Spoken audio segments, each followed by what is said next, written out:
Hi guys, this is Alea Jen and welcome back to my YouTube channel. So for today's video, actual TESDA training tayo. So guys, hindi pala makakapag video or take ng kahit ano doon sa TESDA center kung saan mismo yung actual talaga. So dalawang batch yan, umaga tsaka hapon. So guys, ako yung napunta sa pang umaga na batch. So ilan kami? 20 ata kami na bumiyahe mula Manila hanggang saan ba kami nagpunta noon? Hindi yun Pangasinan o Pampanga? Siguro yung malapit Pangasinan ata. Ayan, so doon kami nag-training. Ang iba is Batangas sila ata. Ayan, or Laguna. Yan, yung training nila. So pagdating namin doon, inano kami kung sino yung umaga, tapos yung first batch is ganto umaga, tapos yung iba ay sa hapon. So, mas maganda kung sa umaga ka mapunta kasi nga, ano ka na, makapagpahinga ka na sa hapon. Kasi kapag hapon pa yung sayo, medyo stress ka pa ba? Kasi buong umaga yon mag-aano ka ba? Mag-aaral ka, ganyan. Parang pressure ka, nandun pa yun sa utak mo. Pero pag umaga ka, nandun ka na ng umaga. Pag tapos ng training mo at nalaman mong pumasa ka, makakatulog ka na ng mahimbing, ganon. So, hindi ka na mag-worry na, baka ganyan-ganyan. Kaya mas maganda umaga yung schedule nyo ng training. And pagdating namin doon, pina-fill upan kami, ganyan, fill up muna. Tapos, inano kami, binriefing kami na ganyan-ganyan, may mga CCTV, ganyan-ganyan. Tapos, pinapunta na kami doon sa pinaka place talaga kung saan yung training. So, pagdating doon may numbering kami. 1, 2, 3, 4, 5, ganyan hanggang 10. So, ako parang number 6 ata ako. Ayan. So, number 6 ata. Totoo lang. Number 6. Ayan. So, pagdating doon, guys, anuhin nyo muna yung, alam nyo yung magmatsyag kayo ba? Kasi, yung sa amin napunta yung bakla na training. So, medyo okay siya kaysa doon sa mga babae. Mahirap kapag babae kasi nang babagsak. Sa amin, kahit na yung isang kasama ko hindi nag-aral yun sa TESDA kasi nga nagtatrabaho pa ata siya, hindi ko lang alam sa kanya. Pero wala siya. Huli na siya nang dumating sa training. Parang isang araw na lang bago yung training. Doon pa siya, isang araw. Dapat 2 araw mong gagawin yung training. Isang araw lang yung kinuha niya. So, ang nangyari, puro siya puro siya absent. So, pagdating namin doon, sabi nung bakla, ang 5, nakatuka mo na sa paglilinis. Sila muna yung sa paglilinis doon, kung anong gagawin, mamalansya, ganyan. Kami na 5, doon muna sa kusina. Yung 1 to 5 linis, yung 6 to 10, nandun sa kusina. Kami yung nakatoka muna magluto-luto doon. Kasi, so, ang nabunutan pala guys ha, pagdating doon sa nakaupo muna kami binibriefing, doon din nagbubunot-bunutan. So, tinandaan ko talaga kung alin doon yung kabsa na lulutuin kasi nga, yun yung pinakamahirap sa lahat. So, yun yung wag nyong yung chicken kabsa ba yun? Yung parang pagkain ng mga Arabo kasi marami yung mga spaces, tas inaamoy yun ng nang nagtitraining kung nandun yung amoy ng hinahanap niya sa yung pagkain na yun. May mga kung ano-ano pa yung mga pinaglalagay, saffron, ano pa yan, marami. Kaya kailangan anuhin niyo yung kabsa-kabsa na yan. Yan yung inaano ko talaga, pray ko sana Lord, hindi ako mapunta dyan sa ganyan-ganyan. Ayan, so pagkatapos, nakabunot na kami, yung napunta sa akin is salad. Yung salad, as in fresh, yung may pipino, ganyan, carrots, ganyan, salad, and then yung soup ko is yung itlog na may sabaw. Ayan, and then yung ko naman, yung dessert ko is coffee jelly, tapos, pa yung isa, nakalimutan ko na, yung isang luto. Ayan, tapos, nakalimutan ko na talaga. Basta pagdating doon, sabi ng bakla, pwede, initan niyo ako ng tubig kasi magkakape ako. Ay, nako, yung iba, walang pansin. Dire-diretso sila guys sa paggagawa ng gawain nila. Ako lang yung nakarinig naman sila, pero parang, ang nila, matapos nila agad yung pagluluto nila. So, ako, inano ko muna, ininitan ko siya ng tubig, hindi muna ako nagtrabaho. Inano ko yung iba na kailangan ko, pinang-prepare ko lang, pero siya muna yung inuna ko. Tapos nung uminit na, sabi ko, sir, saan to ilalagay? Ayan, sabi niya, ayan yung tasa, pasuyo na lang. Tapos, siya na naglagay ng kape. Tapos, tinignan niya yung number ko, number 6. Tapos, parang may pinindutan niya ata yung ko, ibig sabihin parang may special to, special, ganyan. Kasi siya lang yung nag-init ng kape ko. Tapos, ayan na, nayaan niya kami dun sa kusina, hindi siya nangingialam kasi may CCTV naman. Ang nangyari sa itlog ko, guys, dapat guys, yung itlog is kailangan apaw yung tubig, ha. Yung itlog ko kasi is kalahati lang yung itlog to, kalahati lang yung tubig ng itlog. So, hindi siya nabuo. So, siguro mga 10 minutes nang nakasalang yung itlog ko. Pagbita kong ganun, malasado, as in. Putang ina, anong gagawin ko dito? Hindi ko malagay-lagay sa salad yun ang malasado. Di, ang ginawa ko, binasag ko doon sa bahala ka dyan, CCTV ka. Binasag ko doon sa tapos nilagay ko doon sa gilid, bahala ka dyan. Nag-ulit-uli ako, kaso, tinagalan ko na, ganun pa din, kailangan kong madaliin kasi sabi ng lalaki, meron na lang kayong ganyang minutes na natira, bilisan nyo na dyan. So, inasikaso ko na, dapat guys, pag nagluto kayo, kunti lang yung lutuin nyo kasi nga, ipapakain sa inyo yan, yung niluto nyo. So, nanghingi na lang ako ng iba, ng sabaw doon.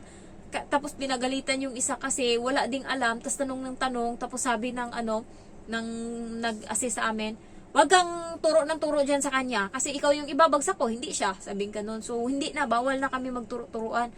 So, diskarte na lang talaga. Tapos, buti na lang kamo, hindi ako nauna natapos, yung isa yung nauna natapos. So, siya nag-asikaso ng mga table napkin, ganyan. Siya yung nag-asikaso. So, na lang, palitan mga spoon, siya na lahat. So, ang ginawa sa akin, kinain, may yan na, conversation, may mga, excuse me ma'am, can I bust up? Ganyan. Excuse me ma'am, can I bust out? Ganyan. So, maglalagay ka doon ng base, ganyan. Mga rekado doon. Tapos, kailangan guys, alam nyo kung saan yung kamay nyo nakalagay pagkatapos dapat sa likod, ganyan. Parang normal talaga. Sa TESDA, alam nyo, turo kayo ng turo ng ganyan. Pagdating naman dito sa ibang bansa, wala na din yan. Wala, as in. Wala kaming maanuhan kasi hindi naman yan yung magiging kagawian namin dito. Diyan, TESDA sa Pilipinas, pinahirapan nyo lang kami. Ayan, so pagkatapos nun, nakita niya ako, so hindi niya masyadong pinahirapan yung buhay ko. Kasi may special ako. Kasi nga, ininitan ko siya ng kape. Yung iba doon, yun yung medyo pinahirapan niya. Tapos, hindi ako marunong mag-floor, parang mag-vacuum, ganyan. Tapos kung ano-ano pang gawa, hindi ako marunong. Inano ko na lang talaga. Alam niyo yun? Kapag nalingat siya, kunwari, tapos ko na yan gawin, sinusundan ko yung ginagawa ng iba kong mga kasama. Tapos doon ako sa pagpaplansya. Pagpaplansya naman, dapat guys, alam nyo kung ilang button yung panglalaki.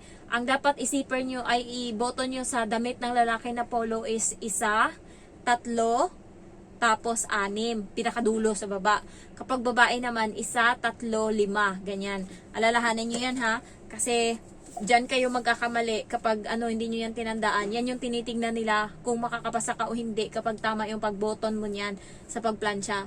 Tapos sa bed setting naman, ingatan nyo na huwag nyong gayahin yung tinuturo sa may sa may TESDA na tinreningan nyo kasi nga ang tinuro na sa amin doon, tanggalin mo yung bedsheet, hayaan mo yung foam na lumagapak. Ginawa ngayon ng Muslim na na isa, yun pa naman yung isang araw lang nag-training.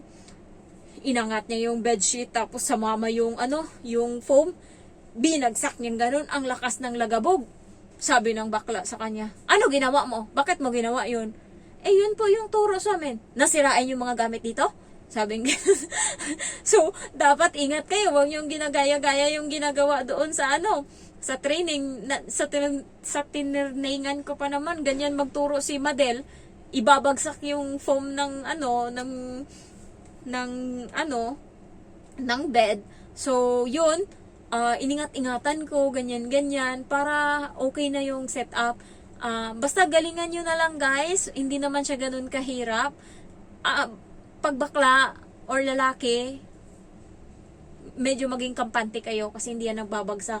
Pero pag babae, dyan kayo kabahan. Yan yung nagbabagsak. Ingat kayo pag babae. Lalo yung iba, mahirap talaga yung paggawa sa kanila.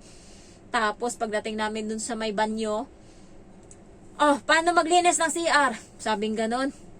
Sabi ko, sir, tapos na ako, sir. Sabi ko, linisan lang to ng sabunin, ganyan-ganyan. Tapos, itong brush ilagay sa Hi! Sabi ko, di nakita ng bakla yung yung na naman yung Muslim, pinag-iinitan niya talaga yung Muslim kasi yun yung parang tatanga-tanga ba, yun parate yung siya yung kasi nga isang araw lang siyang wala, so siya, ate, ano yung gagawin, ate, ganyan, siya yung nahuhuli parate, kasi nga parate siya nakaganyan ba, yun nga, nakatanga siya, parang nag-aantay kung ano yung susunod. Tapos sabi, nahuli na naman siya ngayon doon sa CR, sabi ganun sa kanya, ikaw, turuan mo ko kung paano maglinis ng CR. Kinuha niya ngayon yung brush, i-brush to sa toilet bowl, yung brush ng toilet bowl, i-brush daw doon. Pagkatapos niya i-brush doon, binrush niya ngayon yun sa may tile sa baba, binrush niya doon, sabi ng bakla, ano yung ginagawa mo? Hoy, itigil mo yan, hindi pa siya tumigil, binrush niya. Ano nga number mo? Sinulat agad doon. Kasi nainis na yung bakla. Kasi nga ang dami. Binrush niya. Hindi mo ba alam na yan yung binabrush dyan sa tae, sa loob? Tapos ibabrush mo sa labas? Ay, sir, sorry, sir. Hindi ko sir. Yan! Kasi hindi mo ata pinag-aralan yan eh. Sabing ganun. Tapos ikaw, sabing ganun sa akin. Nandun ako sa, sa may washing. Pero nakaabang na ako doon. Pinabayaan niya muna ako. Tinanong niya yung isang kasama ko kung paano mag-ano ng washing. So, first is paghiwalayin yung puti tsaka itim. Pangalawa, i-turn on yung washing. Ilagay ngayon yung Ayan. So, lalagyan ng sabon. Tapos, ayan. O na. Sabi niya sa akin, nung tapos na, yung isa, bakit nandito kayo nakikinig? Sir, wala na akong gagawin. Tapos na. Kasi maglalaban na po ako. Sabi kong ganun, dito na po ako sa washing. Tapos na ako sa banyo. Sabi kong ganun. O sige, paano nga? O di inulit ko lang yung sinabi ng babae. Itama naman yung sinabi niya. Di nakapasa din ako. Kasi wala din ako masyadong alam nun. Kasi nagtatrabaho ako nun habang nag-training. Tapos nag-aaral pa ako kung ano-ano pang pinagagawa ko. Nag-ano pa ako ng mga medical ko. Lahat sabay-sabay. So medyo talaga ako ba, pressure ako nun. Kaya malaking technique talaga yung mga diskarte. Alam nyo guys, hindi sa lahat ng oras magagamit mo yung talino. Kailangan may utak ka, may diskarte ka ba kung paano mo malulusutan yung mga bagay-bagay. So, pagkatapos nun, kinausap na kami lahat, nakaupo na kami. Ay, yung mga kalat nyo pala sa kusina, kayo din yung maglinis nun. Yung iba ayaw na maglinis, pero kailangan lahat-lahat is linisin nyo lahat kung ano yung pinangkalat nyo doon. Wala dapat naiiwan na dumi.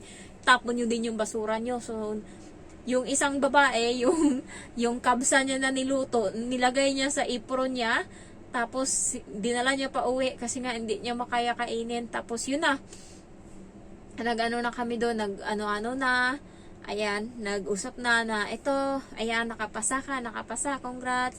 Tapos yung Muslim, sabi niya, ikaw, kung alam mo lang, hindi talaga sana kita ipapasa kasi wala ka talagang nalalaman, sabing ganun sa kanya. Pero ayoko naman na mabagsak ka kasi nga, ang mo, pinagdaanan mo, ganyan, kaya sana lang pagbutihan mo pa, ganyan.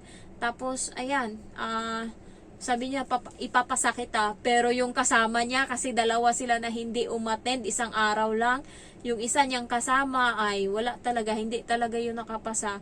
Kasi babae yan na yung sumunod, hindi siya nakapasa guys. Yung amin, nagpa-thankful talaga yung Muslim kasi nga nakapasa talaga siya. So, ayun, talaga, ang ugali yung pinakauna-una doon sa TESDA, sasabihin naman nila sa inyo, ugali, pinaka-importante talaga yan. Kailangan mabait ka doon para ipapasa kanila, ganyan. And the next is, kailangan ka din, pag-aralan mo, lalo ngayon yung TESDA na bagong training, mahirap yung training ngayon ng bagong TESDA kasi marami nang dinagdag sa luto, may turo na, ano-ano pa yung mga nilagdag. Nakalimutan ko na, nag-ano din pala ako nun, spaghetti ata yung akin nun eh. Spaghetti tapos salad. So, mahirap guys, pero kung anuhin mo talaga, makakapal yung pag-aaralan nyo. Kaya, kailangan, talaga yung TESDA. Kaya pala hindi, yung ibang nagtitraining is inabot sila ng 15 days sa training kasi mahirap. Pero sa amin is 2 days lang. Pero yun nga, pressure ka. Pero thankful na din kasi at least nakapasa. Mahirap lang pagdating doon namin pag-uwi. So, ilan yung nakapasa sa inyo? Isa po yung hindi nakapasa. Ay, sige lang, hayaan mo na, bumalik ka na lang uli, mag-reschedule ka na lang, kailangan sa sunod, ganyan-ganyan ka na ha. Kasi nga, mali talaga yung isang araw lang, hindi sila pumasok, hindi sila nag-training, kaya nung pag-training na, wala na talaga silang nalalaman. So, yun yung problema doon. So, yun lang guys. Sana makapasa din kayo. Yan yung pinakamahirap sa lahat. Yung OWA, para sa akin, hindi siya ganun kahirap. TESDA yung kailangan yung pag-aralan kasi yan yung medyo mahirap talaga, as in. Ako na medyo gamay na yung ganyan, na alam nyo yun, yung pag-ano, kahit ang galing-galing ko nung nag-training, pagdating doon, kailangan talaga mas galingan mo pa kasi nga, wala, kailangan mo uling gumastos ng 5,000 kapag hindi ka nakapasa. So, thank you for watching and I love you all. Bye-bye.